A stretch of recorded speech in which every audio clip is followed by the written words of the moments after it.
నిరీక్షణ prayer house మరియు centre సంఘముల తరపున సమాధానకర్త యగు అధిపతి అయిన యేసుక్రీస్తు నామంలో మీ అందరికీ నా శుభములు. ఈరోజు దేవుని వాగ్దానం మొదటి సమూయేలు గ్రంథం 26వ అధ్యాయం 25వ వచనం. నీవు ఘనకార్యములను పూనుకొని విజయం నొందుదువుగాక.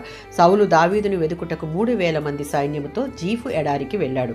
ఈ వార్త తెలుసుకున్న దావీదు అబీషైతో కలిసి సౌలు ఉన్న శిబిరానికి వెళ్ళాడు. అక్కడ సౌలు తనతో కూడా ఉన్నవారు నిద్రపోతూ ఉండడం గమనించి అబీషై దావీదుతో, దేవుడు నీ శత్రువును నీ చేతికి అప్పగించాడు కనుక నీవు సెలవిస్తే సౌలును ఈటతో చంపడానికి నేను సిద్ధం అని అన్నప్పుడు దావీదు, నీవు అతనిని నాశనం చేయవద్దు, దేవుని చేత అభిషేకం పొందిన వానికి ఏ హాని చేయవద్దు, సౌలు చేసిన ప్రతి కార్యమునకు ప్రతిఫలం దేవుడే ఇస్తాడు అని చెప్పి సౌలు యొద్దనున్న ఈటెను నీళ్ల సీసాను తీసుకుని అక్కడి నుంచి వెళ్ళిపోతాడు. అప్పటికి సౌలు అతని అనుచరులు అందరూ గాఢ నిద్రలో ఉన్నారు.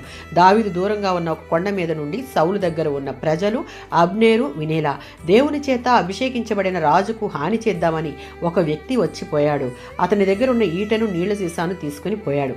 నీవు అతనిని కాపాడలేదు అని కేక వేస్తూ ఉన్నప్పుడు దావీదు స్వరాన్ని సౌలు గుర్తించి తనను తరుముతూ హాని చేయాలన్న సౌలును తనకు అవకాశం ఉన్నా అలా చేయకుండా దేవుని భయంతో దేవుని దృష్టికి యథార్థంగా ప్రవర్తించిన కారణాన సౌలు తన తప్పును తెలుసుకుని, దావీదు నా కుమారుడా, నీకు ఆశీస్సులు కలుగుతాయి, నీవు ఘనకార్యములు చేసి విజయం సాధించి తీరుతావు అని దీవించాడు. ఇక్కడ దావీదు గొప్పతనాన్ని సౌలు కూడా ఒప్పుకోవాల్సి వచ్చింది.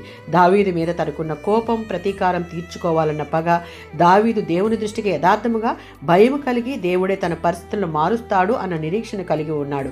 అంతేకాక సౌలుపై తన పగను తీర్చుకునే అవకాశం వచ్చినా దేవునికి లోబడి తన పరిస్థితిని, తనకు విరోధముగా తన నాశనం కోరుకున్న సౌలును దేవునికి అప్పగించాడు. కారణంగా సౌలు నోటి వెంట దావీదుకు ఆశీర్వచనాలు రావడం మనం చూడవచ్చు. విశ్వాసులంగా మనం కూడా దావీదులో ఉన్న ఈ లక్షణాన్ని అలవర్చుకోవాలి. అప్పుడు మనకు విరోధంగా రూపించబడిన ఏ విధమైన ఆయుధమైన ఆలోచన అయినా ఆశీర్వాదంగా మార్చబడుతుంది. ఆమేన్.